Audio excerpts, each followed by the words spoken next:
Welcome to my family, friends. It's a joy to be able to have this conversation with my potentially not only children but grandchildren and beyond.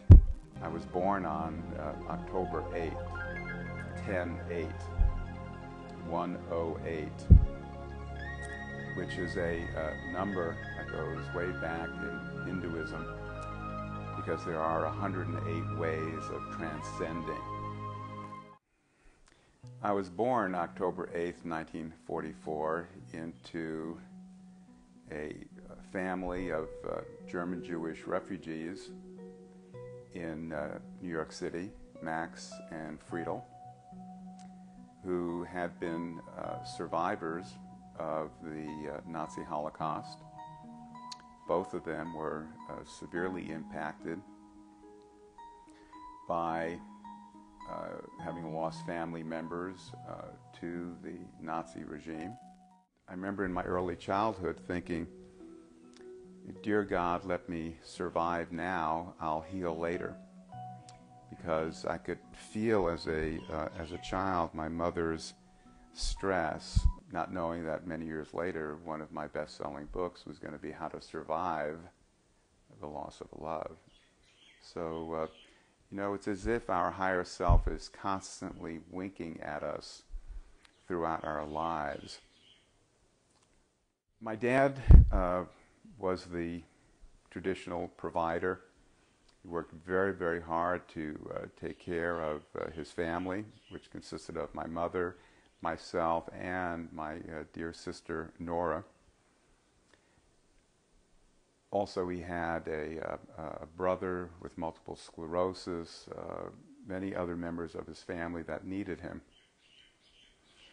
There was a New York Public Library right around the corner from where I was growing up in what is now Washington Heights, just above Harlem.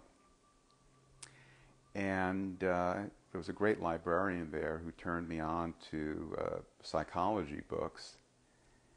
And I read everything I could get my hands on, such that by age 9 I had read much of the works of Sigmund Freud.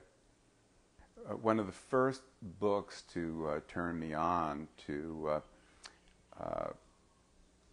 spirituality in the larger sense was Be Here Now, and certainly I'm so pleased that soon after that I got to meet Ram Dass, and he and I have been lifelong friends. 1998 was an especially busy year for me in my career.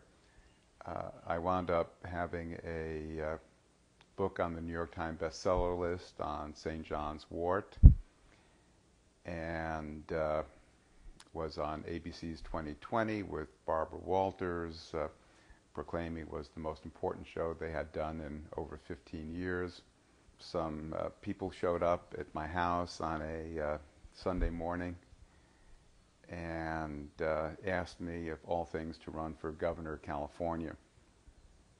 I'd never been particularly active in politics, always voting, of course, but not beyond having been class president back in high school.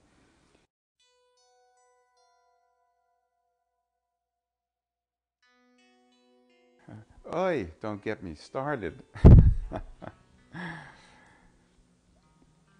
I guess as I look back on my life,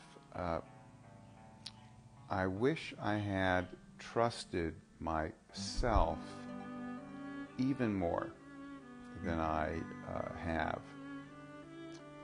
Because it's so easy, isn't it, to look at someone else's success and then try to become really a second-rate imitation of someone else's success.